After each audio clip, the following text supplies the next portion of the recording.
फिर से स्वागत है आपका ए फॉर एजुकेशन चैनल में।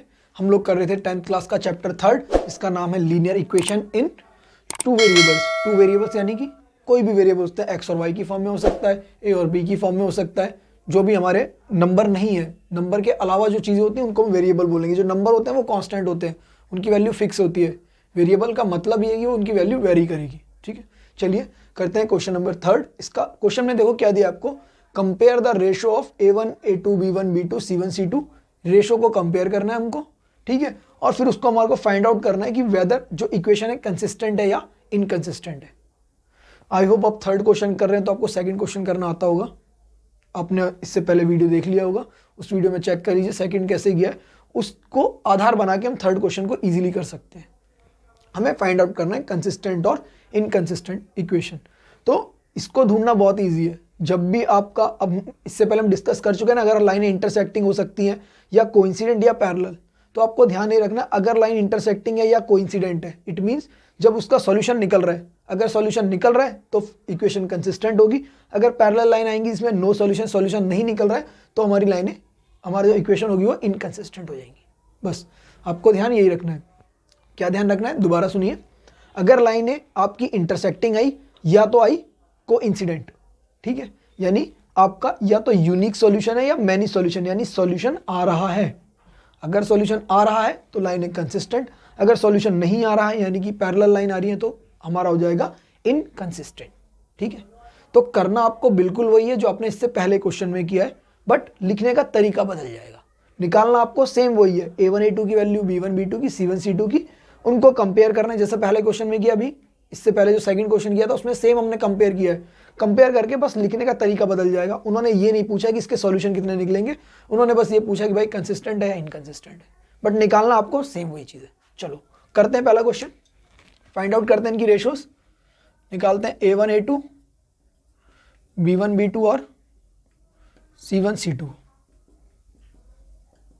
तो A1 A2 आपका इधर पे क्या है, मैंने क्या बताया था आपके, क्या किस तरीके से करना है आपको, x का जो भी कोफिशिएंट है वो आपका A1 A2 हो गया, तो हो गया 3/2। ठीक है, B1 B2 में हमारा क्या हो गया 2/-3, क्योंकि हमको जो सिंबल है उसको भी लेके चलना है। C1 C2 में आपका हो गया 5/7। देखो अगर इक्वेशन को आपको इस फॉर्म में रखना है कि इक्वल टू के, अगर दोनों है तो कांस्टेंट टर्म है इक्वल टू के, या तो इस साइड हो या दोनों टर्म इक्वल टू के इस साइड हो। ठीक है, तो अगर आपको ऐसे आप इसको इधर करते हैं तो ये -5 हो जाएगा, ये -7 हो जाएगा। तो या तो इनको इक्वल टू के इस साइड रखिए दोनों नंबर को, या दोनों को एक साइड उधर रखिए। ये चीज़ का ध्यान रखना है। इस इक्वेशन में दोनों इधर है, कोई दिक्कत नहीं होगी। ठीक है, नहीं तो क्या होगा, प्लस माइनस में अंतर पड़ जाएगा। अगर मान लो मैं 7 को इधर लाता हूँ तो -7 हो जाएगा। ठीक है, तो आपको ये ध्यान रखना है कि जो भी इक्वेशन लिखे या तो इक्वल टू के दोनों जो कांस्टेंट टर्म है इस साइड हो, या इक्वल टू के दोनों कांस्टेंट टर्म इस साइड में हो। ठीक है, अब देखो यहां से हमें क्लियरली पता लग रहा है कि भाई हमारा जो A1 A2 है that is not equal to B1 B2। तो A1 A2 B1 B2 के अगर इक्वल नहीं है तो क्या होता है हमारा यूनिक सॉल्यूशन और इंटरसेक्टिंग लाइन, यानी सॉल्यूशन तो आ रहा है ना। अगर सॉल्यूशन आ रहा है तो हमारा इसका आंसर हो जाएगा कंसिस्टेंट। ठीक है, क्या हुआ हमारा आंसर, कंसिस्टेंट। ये हमारा आंसर एकदम सही आ रहा है, तो पहला हमारा आंसर हो जाएगा कंसिस्टेंट। ठीक है, चलिए नेक्स्ट क्वेश्चन करते हैं।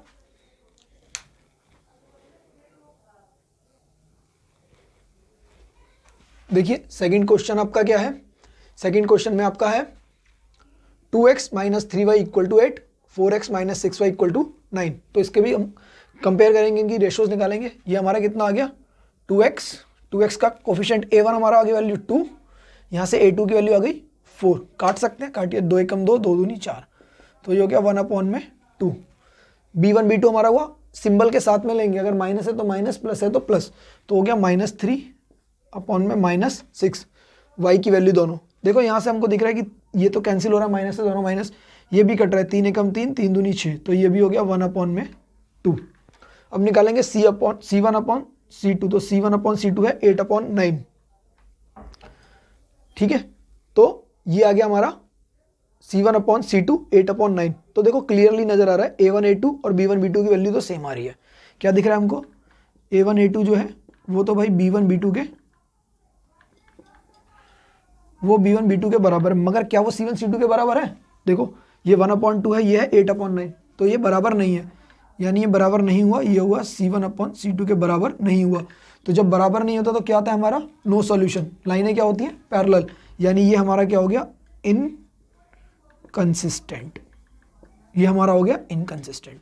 कंसिस्टेंट केवल दो केस में होगा, अगर मैनी सॉल्यूशन हो या यूनिक सॉल्यूशन हो।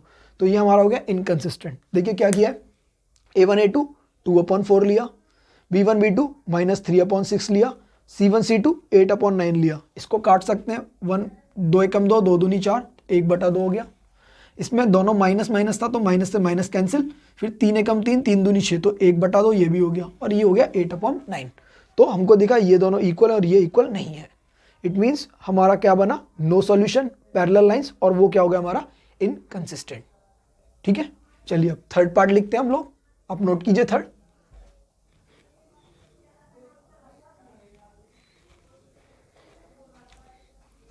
देखिए बच्चों, थर्ड पार्ट आपका क्या है, 3/2x + 5/3y = 7, पहली इक्वेशन। Second 9x - 10y = 14। ठीक है, अब इसके अंदर ये डिवाइड में आ रहा है, तो डिवाइड में देख के डरना नहीं कि इसको कंपेयर कैसे करेंगे। सिंपल जैसे हम अपनी कैलकुलेशन करते हैं वैसे ही करना है। क्या करेंगे हम, A1 की वैल्यू क्या हो गई, 3/2।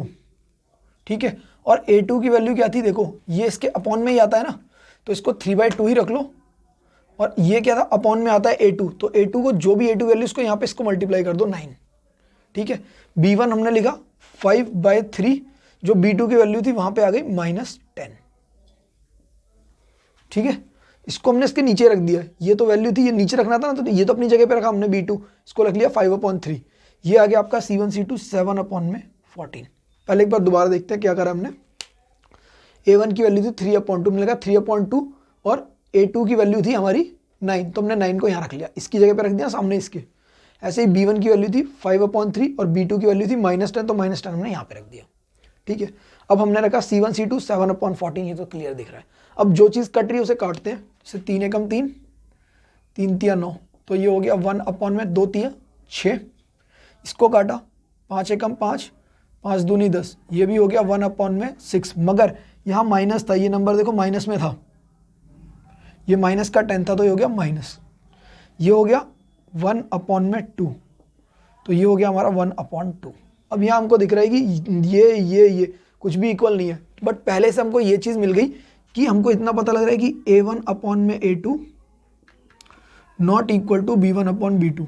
हमें इसको देखने की ज़रूरत भी नहीं है। वैसे जैसे ही हमें ये पता लगा, हमको लगा भाई ये तो यूनिक सॉल्यूशन है। यूनिक सॉल्यूशन है मतलब ये लाइनें इंटरसेक्टिंग है, इंटरसेक्टिंग है, एक पॉइंट हमें मिल रहा है। अगर ये हमें मिल रहा है तो हमारा जो आंसर होगा दैट इज कंसिस्टेंट। जो हमारा आंसर है, सॉल्यूशन मिल रहा है, अगर सॉल्यूशन मिल रहा है मतलब हमारा आंसर कंसिस्टेंट होगा। ठीक है, देखो इसमें बस समझने वाली एक चीज़ थी, जब डिवाइड में रहेगा तो आपको लिखना कैसे, 3/2, अपॉन में 2 तो ऐसे लिख दो नीचे, और जो A2 की वैल्यू थी उसको सामने मल्टीप्लाई कर दो बस, फिर जो कट रहा है उसे काट दो। ऐसे ही B1/B2 लिखा तो B1 की वैल्यू 5/3 -10 यहाँ लिखा, इसको काट दिया। काटेंगे तो 3 से 3 गया, ऊपर नीचे कटता है हमेशा, ध्यान रखना आपस में नहीं कटता है कभी, ऊपर नीचे है दोनों और मल्टीप्लाई है इसलिए कट रहा है। तो 3 से 3 कटा तो 2 तिया 6, ऐसे ही ये जब कटा 5 दूनी 10 तो 3 दूनी 6, मगर क्योंकि ये माइनस है तो ये हमने लगा दिया माइनस। अगला नंबर 7/14, 7 एकम 7 7 दूनी 14, 1/2। हमको दिख रहा है कि 1/6 के बराबर है, मगर क्योंकि ये माइनस में इसलिए बराबर नहीं है। तो अगर ये बराबर नहीं है तो हमारा कहाँ पहुंचा, इंटरसेक्टिंग लाइन, और इंटरसेक्टिंग अगर लाइनें होंगी यानी हमें कोई सॉल्यूशन मिल रहा है। अगर सॉल्यूशन मिल रहा है तो हमारा सॉल्यूशन कंसिस्टेंट होगा। ठीक है, चलिए अब फोर्थ पॉइंट नोट कीजिए, फिर फोर्थ क्वेश्चन करते हैं हम लोग।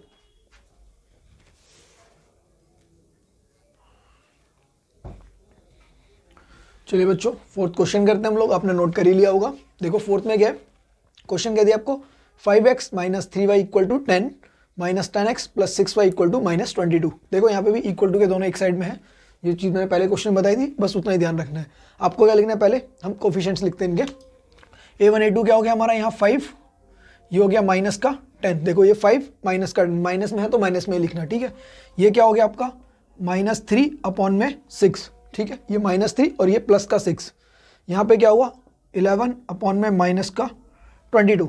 ठीक है, अब देखो अगर कुछ कट रहा है, सब कट रहा है। देखो 5 एकम 5 5 दूनी 10, तो ये हो गया 1/2। माइनस में, माइनस सेंटर में लगा लो इसको, एक ही बात है। ठीक है, 3 एकम 3 3 दूनी 6, ये भी हो गया -1/2। 2, 11 एकम 11, 11 दूनी 22, ये भी क्या हो गया -1/2। देखो सारे क्या है 1/2, 1/2, 1/2 और तीनों माइनस में है, तो जब तीनों बराबर है यानी हमें क्या पता लगा, A1 A2 जो है B1 B2 के बराबर है और वो C1 C2 के भी बराबर है। तो A1 A2 B1 B2 C1 C2 कब बराबर होता है, जब लाइनें हमारी होती हैं कोइंसिडेंट, यानी कि एक के ऊपर लाइन, यानी हमें क्या मिलते हैं, इनफाइनाइट मैनी सॉल्यूशन, हमें बहुत सारे सॉल्यूशन मिल रहे हैं। यानी जब हमें बहुत सारे सॉल्यूशन मिलते हैं तो हमारा क्या सेट बना, कंसिस्टेंट, हमारी जो लाइंस हैं वो क्या होंगी, कंसिस्टेंट होंगी। ठीक है, क्या किया देखो, हमने पहले A1 A2 निकाला तो 5/10, 5 एकम 5, 5 दूनी 10, तो -1/2 आ गया, क्योंकि माइनस था ना, नीचे हो चाहे ऊपर हो एक माइनस तो आएगा ना, इक्वेशन जो आंसर है उसमें माइनस आएगा, चाहे नीचे या ऊपर, आप बीच में लिखो इसे, माइनस हो गया। ठीक है, -3/6, तो 3 एकम 3, 3 दूनी 6, -1/2 ये भी आ गया। C1 C2 क्या है 11 और 22, 11 एकम 11, 11 दूनी 22, तो ये भी -1/2, तीनों बराबर। A1 A2 देखो, A1 A2 ये, B1 B2 ये, C1 C2 ये, तो तीनों बराबर हो गए। बराबर कब होते हैं, जब लाइनें होंगी हमारी कोइंसिडेंट। ठीक है, कोइंसिडेंट मतलब मैनी सॉल्यूशन, बहुत सारे सॉल्यूशन है इसके। अब सॉल्यूशन आ रहे हैं यानी कि हमारा जो लाइन होगी वो होगी कंसिस्टेंट। ठीक है, फोर्थ क्वेश्चन भी हो गया आपका। अब हम लास्ट पार्ट करते हैं इसका, फिफ्थ। ठीक है, चलिए करते हैं।